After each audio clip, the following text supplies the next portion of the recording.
Good evening, you're watching London Live News at 6 with Helena Warrior. Today's show reflects the country's shared anxiety following an unexpected statement from Buckingham Palace this afternoon, as the Queen is under medical supervision at her Scottish estate near Aberdeen, surrounded by her family.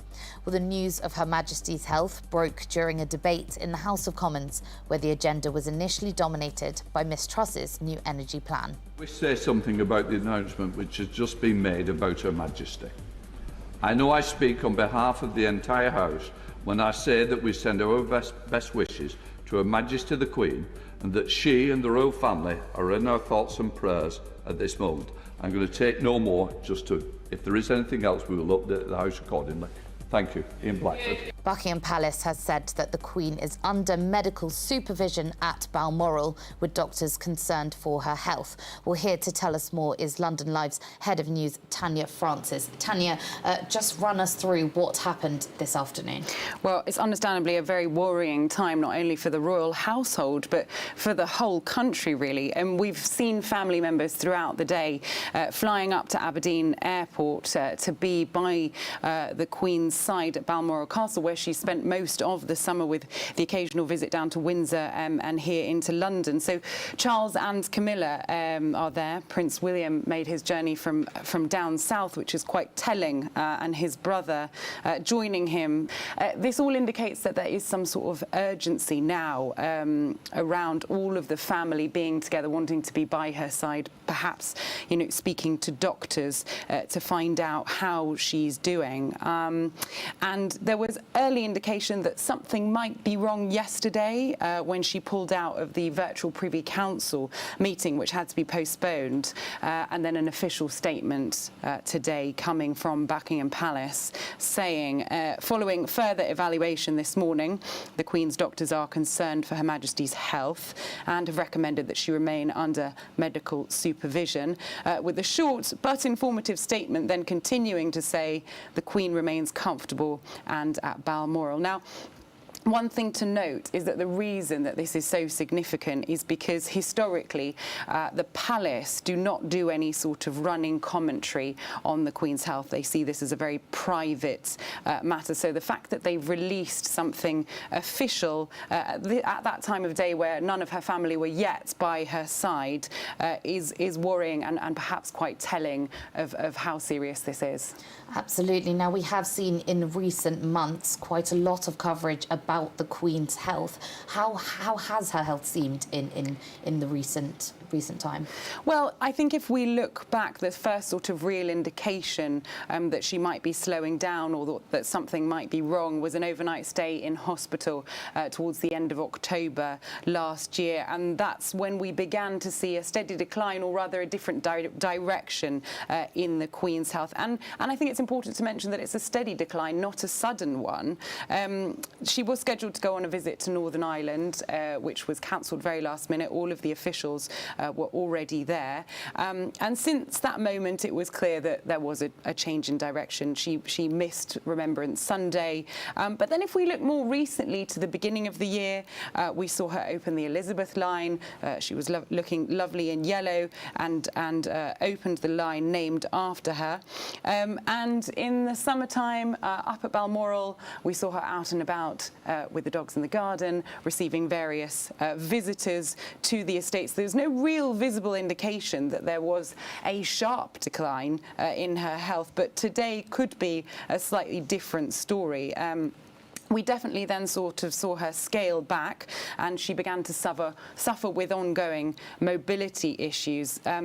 It was, of course, her Platinum Jubilee celebrations this year, of which we saw her step down and step aside from celebrating many of those things. She only travelled to Buckingham Palace twice in recent months, once for the Trooping of the Colour, the balcony appearance that we all know so well, and then for a finale after the pageant. And just this week, it was obviously a big week on the political agenda, which she was a huge part of. On Tuesday, we saw her using a walking stick during Tuesday's meeting with the new Prime Minister, Liz Truss, which then followed a visit from our outgoing Prime Minister, Boris Johnson, as he handed in his resignation. Well, as you mentioned, big political week. It was during the first Prime Minister's questions for Liz Truss today when the news of the Queen's health broke.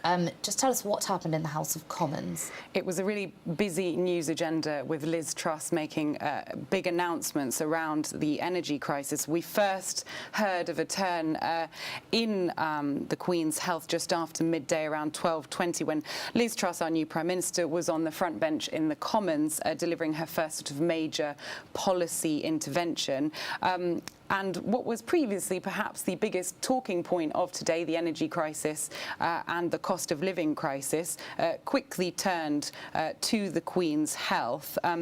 Liz Truss was announcing the new cap, and it was, understandably paused and noted by Speaker Lindsay Hoyle, who interrupted the speech of SNP Westminster leader Ian Blackford during an energy debate to tell MPs, "I know I speak on behalf of the entire House when I say that we send our best wishes to Her Majesty the Queen, and that she and the royal family are in our thoughts and prayers at this moment." Since then, Liz Truss has said, the whole country will be deeply concerned by the news from Buckingham Palace this lunchtime, adding, "My thoughts and the thoughts of people across our United Kingdom are with Her Majesty the Queen and her family at this time." And since that, we have seen numerous messages coming from various political figures. So Keir Starmer, leader of the opposition, the London Mayor, Sadiq Khan, sending messages saying how deeply concerned they are about the Queen and wanting an update on how she's doing, which many of us feel the same way.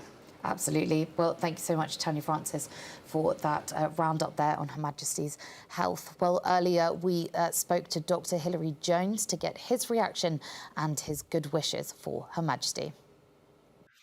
Well, what I can say is that our Queen is sturdy and robust. She's proved that over the years. She's 96. She's the same age as my own mother. And clearly the body starts to tell us how old we are at that time. So we've seen pictures of the back of her hands showing senile purpura, which is just fragility of the blood vessels. People can speculate that she's had intravenous infusions there. I think that's very unlikely. Purpura is very, very common at this age. Just the skin is so brittle, and so are the blood vessels. And she's a little bit stooped now because the spine is going to be a little bit osteoporotic. But she's fought through all sorts of problems in her lifetime, and of course we don't know exactly what's going on. That's going to remain confidential, as it should, but we wish her the very best. Dr. Hilary Jones there. Well, as we mentioned, news of the Queen's health broke during today's PMQs. Let's just take a quick look at what new energy plans Liz Truss has put in place. The energy price cap will be fixed at £2,500 a year for a typical home for 2 years from the 1st of October. Ms Truss said the plan will save the average household £1,000 a year and comes in addition to the £400 energy bills discount that has previously been announced. There will be a new 6-month scheme for businesses which will provide equivalent support to that being offered to consumers. Well, additionally, the Prime Minister lifted a ban on fracking, a technique for recovering gas and oil from shale rock, which was banned in 2019 amid fears over the risk of earthquakes. Well, Truss claims her energy policies will help curb inflation. This guarantee supersedes the Ofgem price cap and has been agreed with energy retailers. We will deliver this. Mr. Speaker, I will make way in a few minutes when I have made some progress. Mr. Speaker, we will deliver this by securing the wholesale price for energy while putting in place long-term measures to secure future supplies at more affordable rates. We are supporting this country through this winter and next, and tackling the root causes of high prices so we are never in the same position again. Well, the new Prime Minister's speech was met by constant heckling from the opposition benches, asking her to give way. When Sir Keir Starmer got his chance to reply, he said the Tories were too late on copying Labour's idea of a price freeze on energy bills, but at a higher number than it is now. He also reiterated his criticism that Truss refuses to windfall tax large oil firms making record profits this year. The principle of a price limit has been accepted, but under our plan, not a penny more on bills. Under this plan, a price rise. But this support, I'll just make some progress and then I will. But this support does not come cheap. And the real question before the House today, the real question the government faces, the political question, is who is going to pay? The Treasury estimates that energy producers could make £170 billion in unexpected windfall profits over the next 2 years. I repeat that, £170 billion in unexpected windfall profits over the next 2 years. I will give way in just a moment. The head of BP has called this crisis a cash machine for his company. And households are on the other end of that cash machine, their bills funding these eye-watering profits. That's why we've been calling for a windfall tax since January. And it's why we want to see the windfall tax expanded now. But the Prime Minister is opposed to windfall taxes. She wants to leave these vast profits on the table with one clear and obvious consequence: the bill will be picked up by working people. Sir Keir Starmer there. Right, we're heading into a quick break now, but we'll have more on the Queen and the ongoing situation regarding her health before the end of the next hour. But next, we'll hear how today is a landmark moment in medicine, as menopause treatment will be available to buy over the counter for the first time in the UK.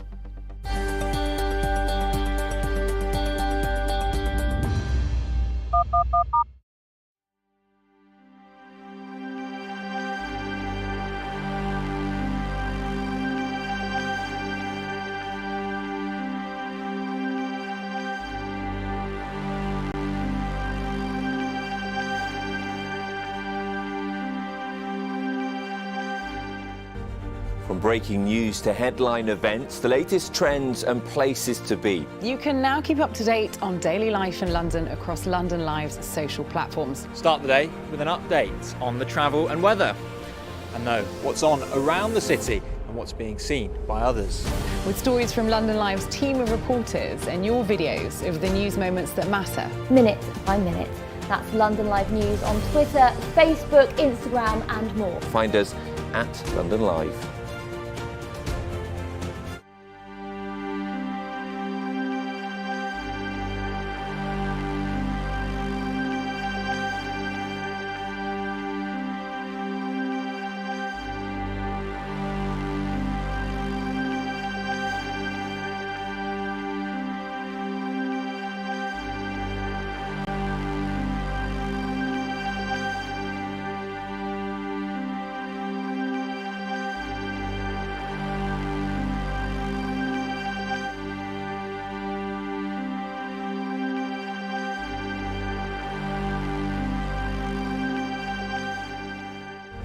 From breaking news to headline events, the latest trends and places to be. You can now keep up to date on daily life in London across London Live's social platforms. Start the day with an update on the travel and weather, and know what's on around the city and what's being seen by others.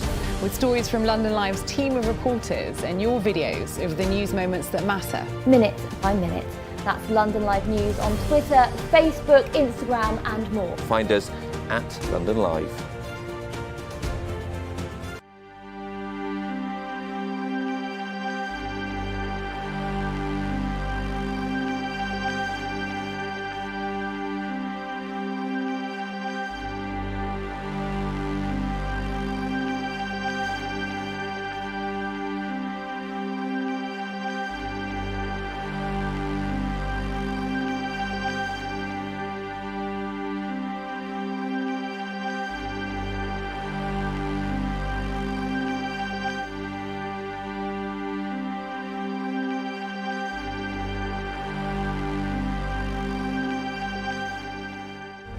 From breaking news to headline events, the latest trends and places to be. You can now keep up to date on daily life in London across London Live's social platforms. Start the day with an update on the travel and weather.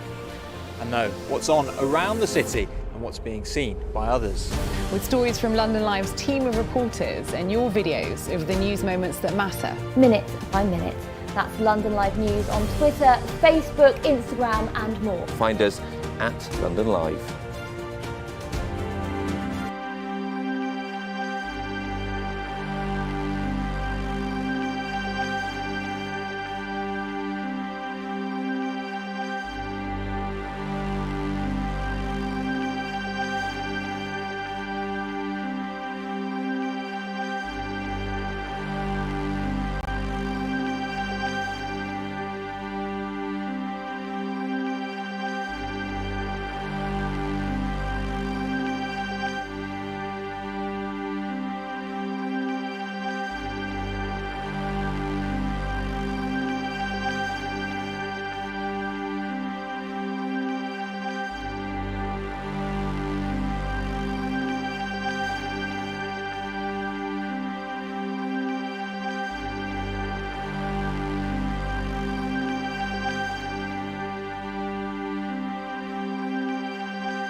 Welcome back to London Live News. Onto a couple of the day's main UK headlines affecting Londoners. The backlog in hospital treatment continues to grow, with nearly 1 in 8 people now waiting for operations or other types of care in England. The newly released NHS England data shows there were over 6 million people on the waiting list at the end of July. It's a record number. Before the pandemic, there were just over 4 million waiting for treatment. There were some slight improvements in emergency care, with ambulance and A&E waits decreasing. Royal Mail workers began industrial action once again today after their announcement of further strikes in a few weeks' time in a dispute over pay and conditions.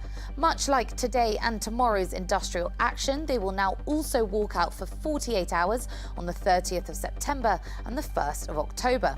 Royal Mail staff, represented by the Communication Workers Union, said its 115,000 members did not support an imposed 2% pay rise. Well, Royal Mail says the union rejected an offer worth up to 5.5%. Well, these were the scenes from the picket line in Camden Town delivery office. Well, imposing a 2% pay increase on the workers who kept the company going during the pandemic made the record profits that the company earned during the pandemic, whilst the bosses, walked away with huge astronomical bonuses for apparently hitting all their financial targets. It's just insulting. And I have to say, I've never known workers in Royal Mail to be so angry towards the employer. We're in this dispute for the long haul. We're not walking away from it. We're going to fight, everything we can, we're going to do to make sure that our members get the pay deal they deserve and that we get the right change that benefits customers, not offshore equity investment groups who are looking to rip up this company. Now, a landmark moment in medicine. Menopause treatments will be available to buy over the counter for the first time in the UK. Making it more convenient for patients who need it, HRT will be available without a prescription from boot stores and online. Well, the medicine treats the condition by replacing the reduced estrogen.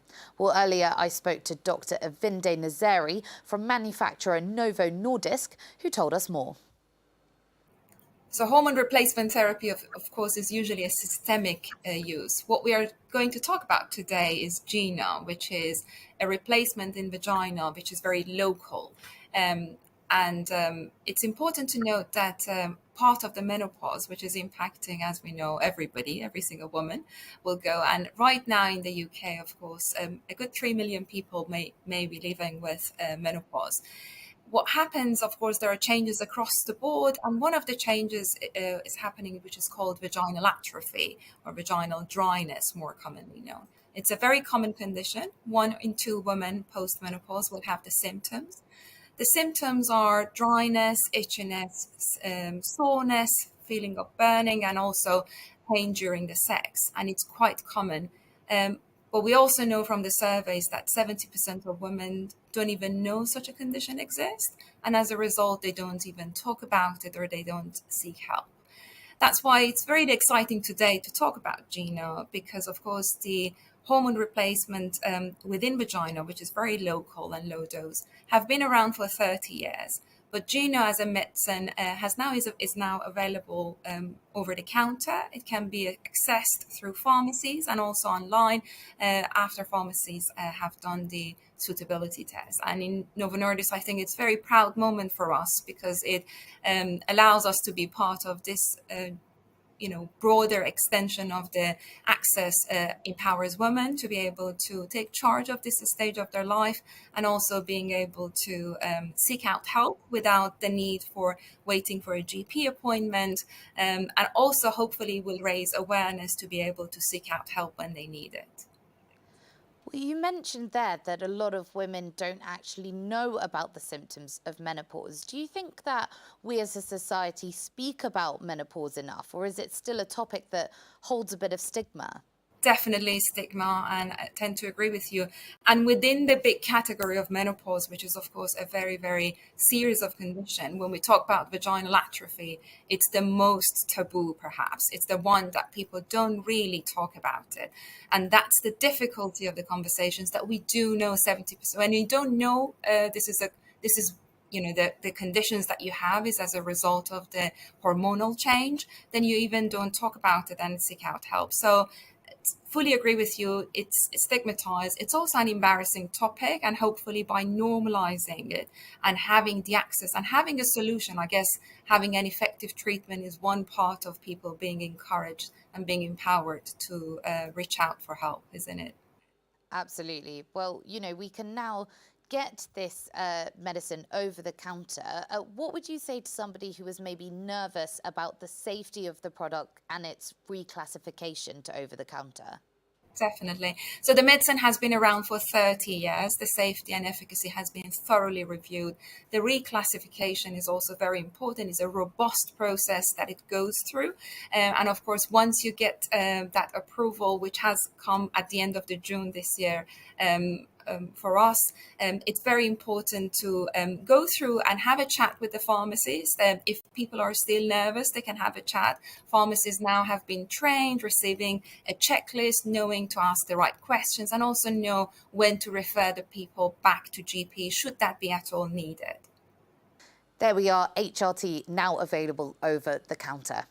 Now back after 2 years due to the coronavirus pandemic and taking place at the Dorchester Ballroom is Who's Cooking Dinner, an event which is set to raise money for Leukemia UK and Hospitality Action.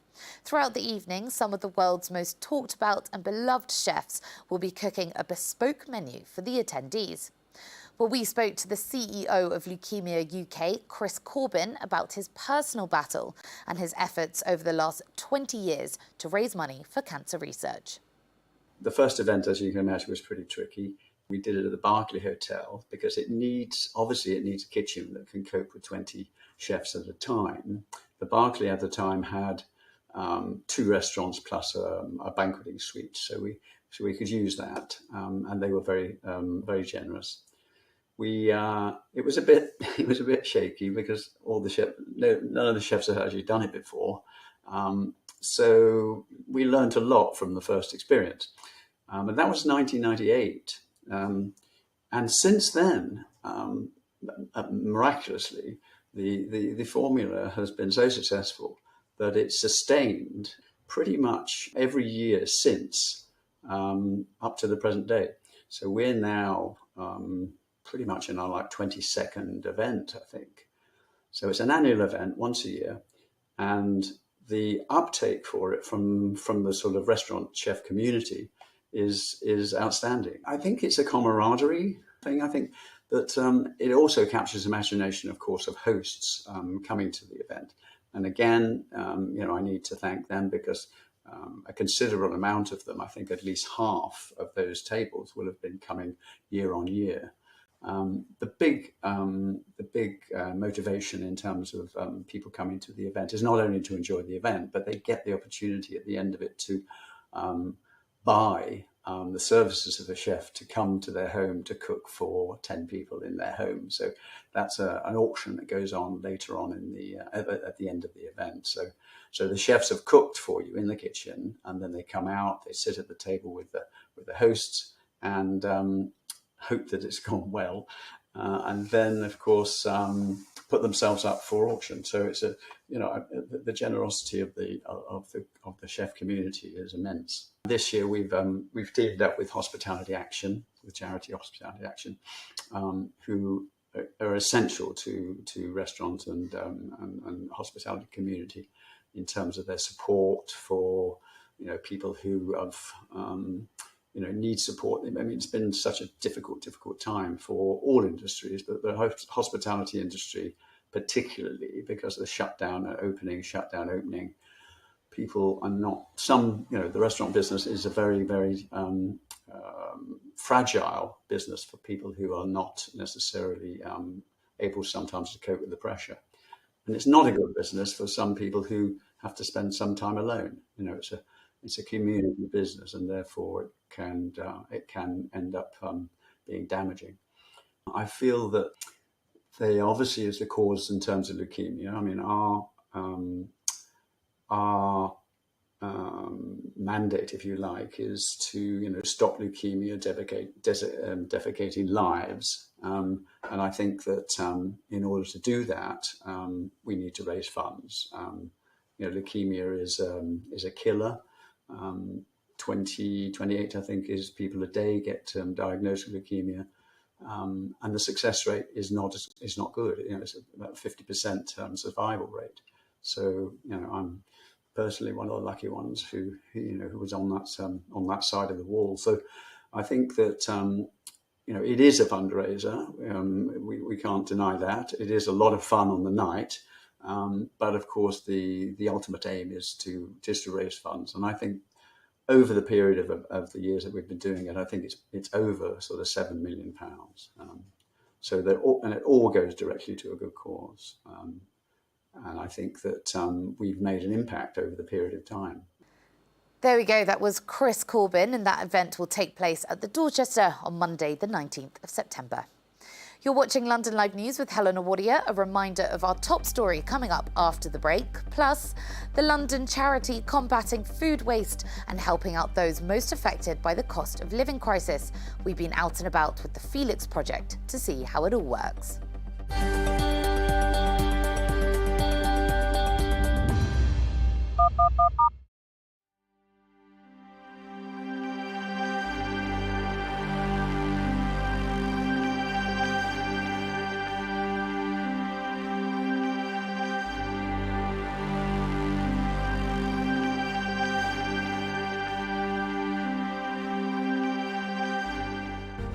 From breaking news to headline events, the latest trends and places to be. You can now keep up to date on daily life in London across London Live's social platforms. Start the day with an update on the travel and weather, and know what's on around the city and what's being seen by others.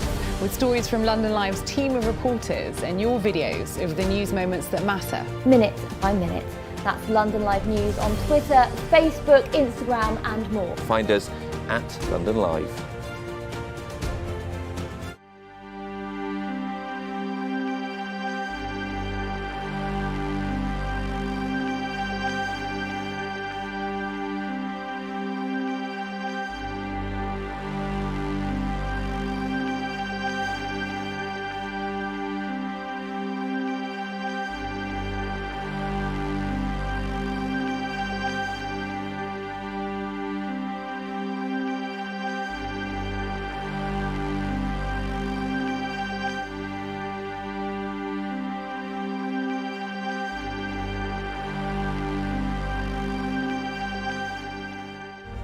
From breaking news to headline events, the latest trends and places to be. You can now keep up to date on daily life in London across London Live's social platforms. Start the day with an update on the travel and weather, and know what's on around the city and what's being seen by others.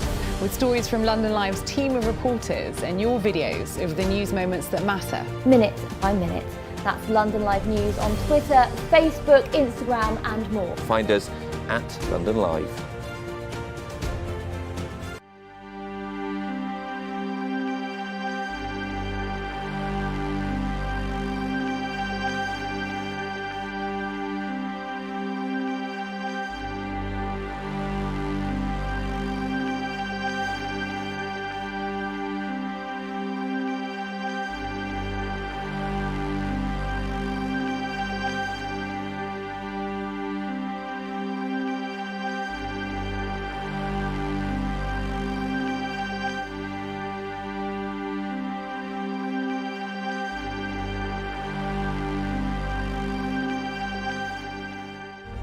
From breaking news to headline events, the latest trends and places to be. You can now keep up to date on daily life in London across London Live's social platforms. Start the day with an update on the travel and weather, and know what's on around the city and what's being seen by others.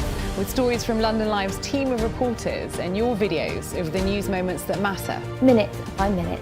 That's London Live News on Twitter, Facebook, Instagram and more. Find us at London Live.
Hello and welcome to a special programme from London Live News dedicated to the Queen after Buckingham Palace has announced that Her Majesty has passed away at Balmoral, surrounded by the royal family.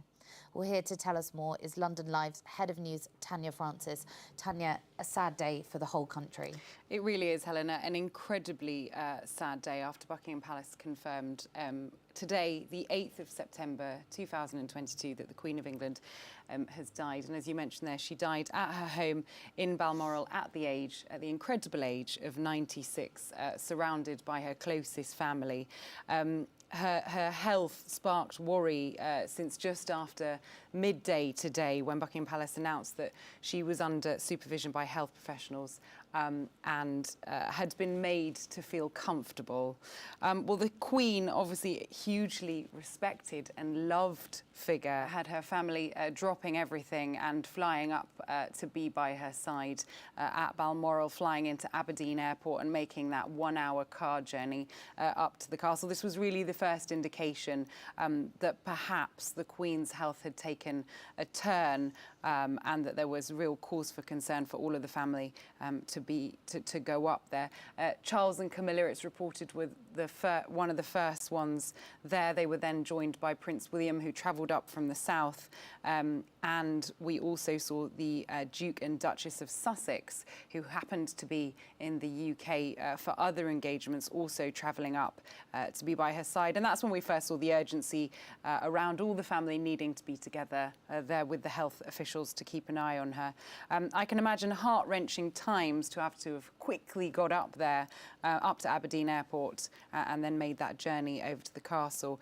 There was further indication that something might have gone wrong yesterday when she pulled out of the virtual Privy Council meeting, which had to be postponed. And then we saw that official statement coming from Buckingham Palace saying that she was being closely monitored. And it was at that point that we heard that doctors were understandably very worried, sadly, for what turned out to be all the right reasons. The short but informative statement then continued to say that the Queen remains comfortable and at Balmoral.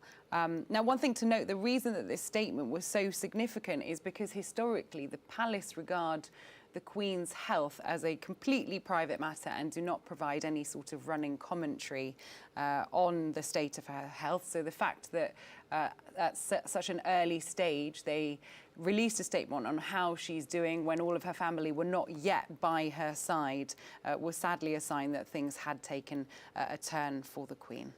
Absolutely. Well, you know, were we expecting this? Because there had been some signs in recent months that perhaps the Queen's health was not completely.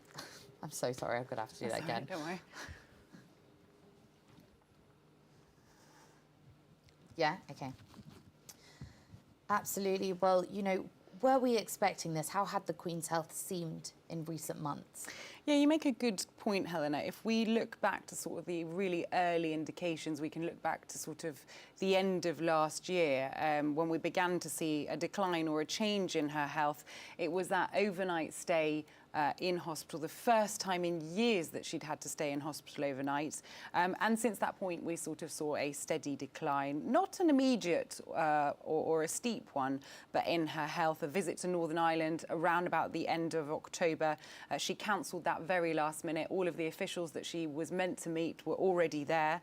And yeah, it was at that moment it was clear that there'd been a change in direction in terms of how she was feeling and how much she was able to do in terms of serving her duty. She then missed Remembrance Sunday, but if we look more recently, she was at the opening of the Elizabeth Line of Crossrail, named after her, and we saw her receiving visitors at Windsor Castle, at Balmoral, you know, out in the grounds with her dogs. So I think in that sense, perhaps it is a surprise that it happened so quickly, but because the palace are so private when it comes to these matters, I don't think we necessarily completely always had a full picture of what the Queen's health was truly like.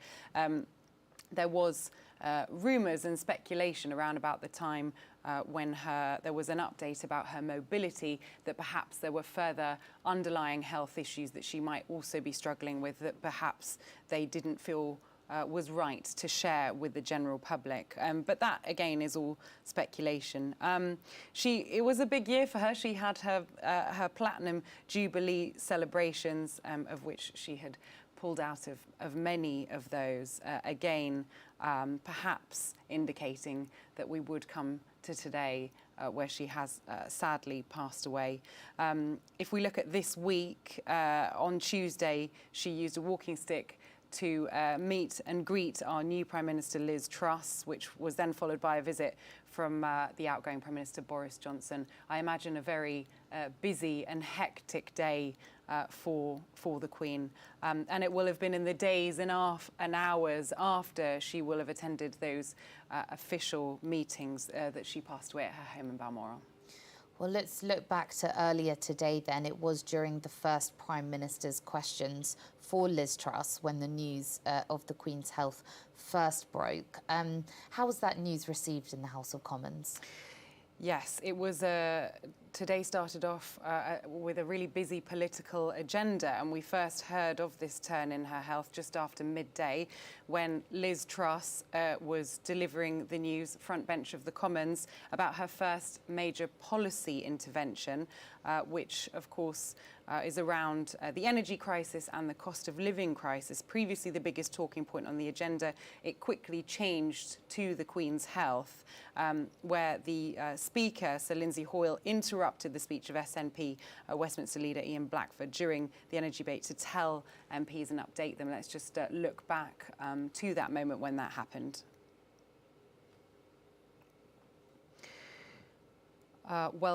Well, since that point, messages have come in not only from across the UK, but across the world, messages of sadness, condolences, all with really fond memories of the incredible Queen that she was, celebrated and remembered worldwide. And I really think it's important to note, we just need to look back really at what an incredible life that she's lived. She was born on the 21st of April, 1926.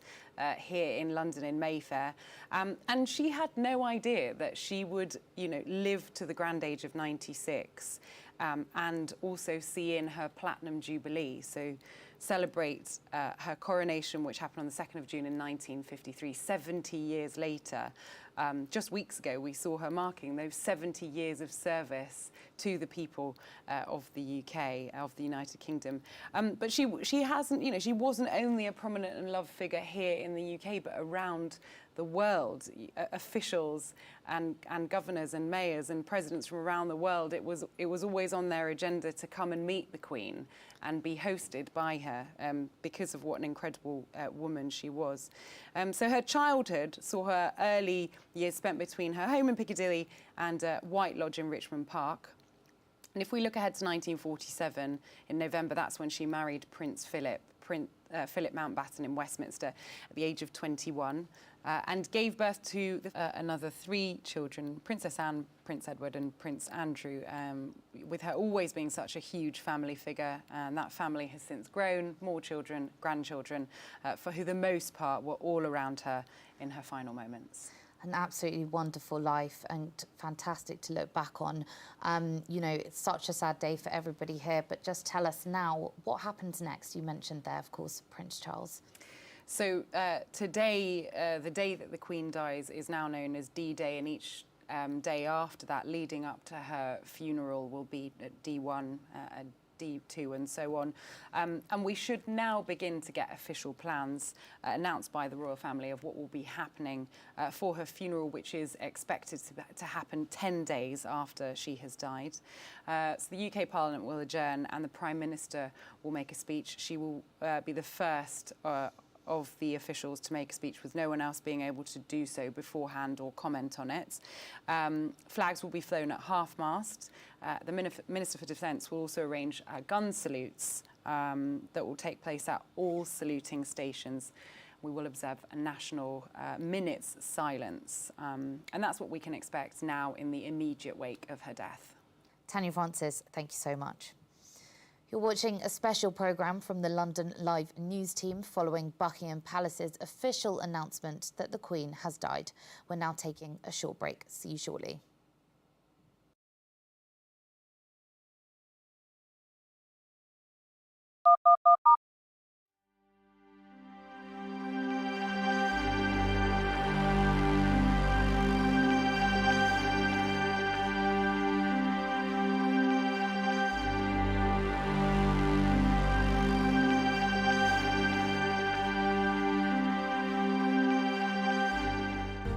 From breaking news to headline events, the latest trends and places to be. You can now keep up to date on daily life in London across London Live's social platforms. Start the day with an update on the travel and weather, and know what's on around the city and what's being seen by others.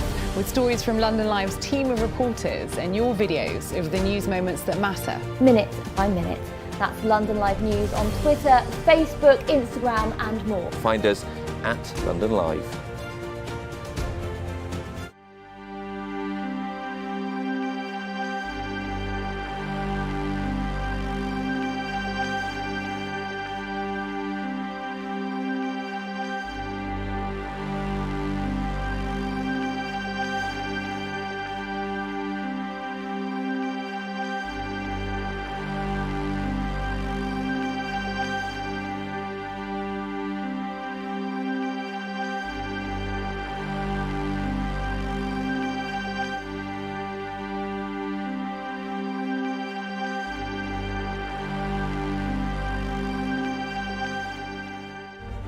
From breaking news to headline events, the latest trends and places to be. You can now keep up to date on daily life in London across London Live's social platforms. Start the day with an update on the travel and weather. And know what's on around the city and what's being seen by others. With stories from London Live's team of reporters and your videos of the news moments that matter. Minute by minute. That's London Live News on Twitter, Facebook, Instagram and more. Find us at London Live.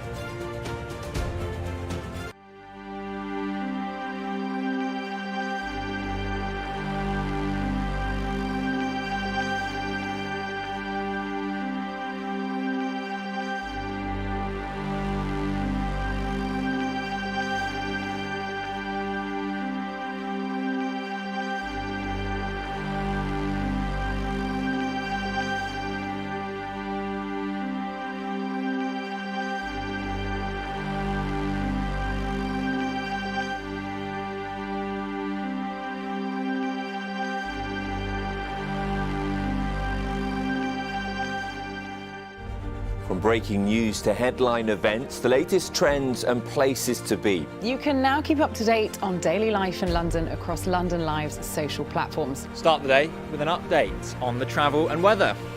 And know what's on around the city and what's being seen by others.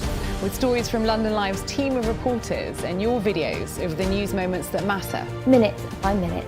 That's London Live News on Twitter, Facebook, Instagram and more. Find us at London Live.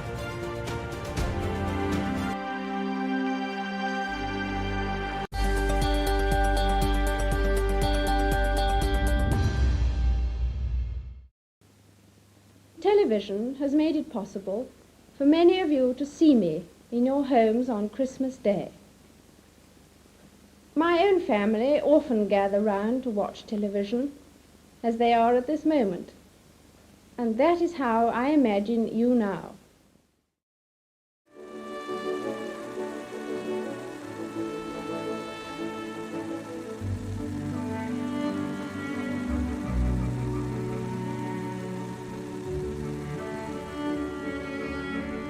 I and all my family have always felt that one of our most important duties is to express in our visits overseas the goodwill of our country towards friends abroad, near and far.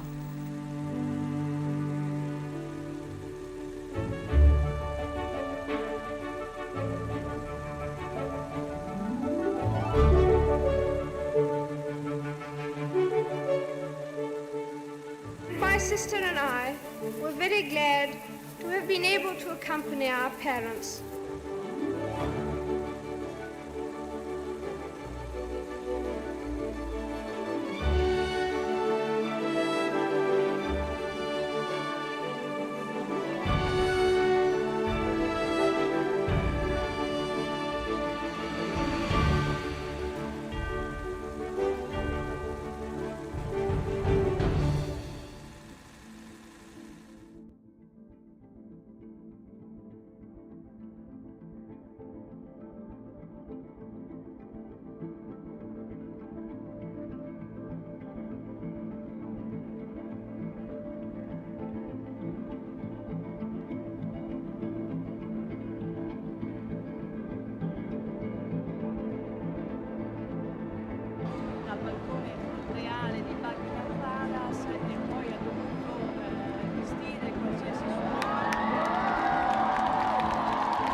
Some cultures believe a long life brings wisdom. I'd like to think so.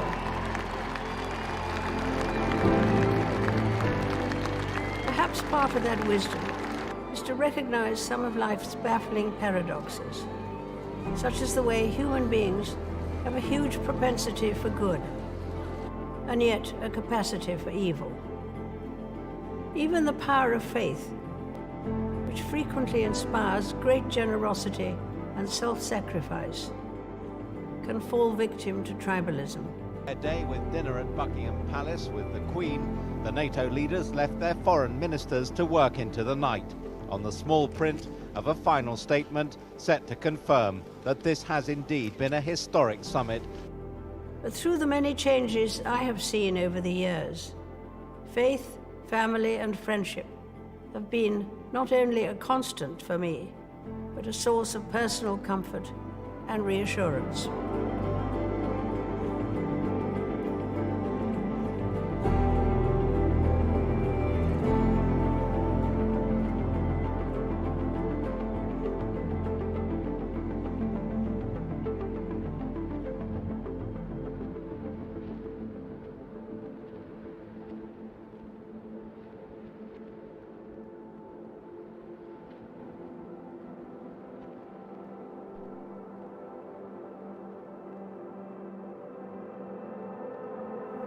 We think of our homes as places of warmth, familiarity, and love, of shared stories and memories.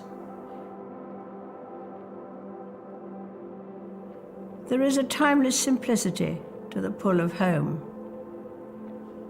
For many, the idea of home reaches beyond a physical building, to hometown or city.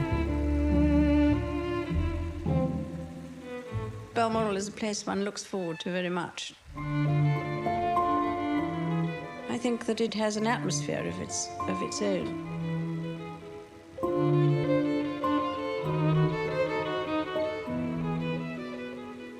Families so often treasure their routines and embrace the roles, traditions and values that mean so much to us. I see it in my own family, and it is a source of great happiness.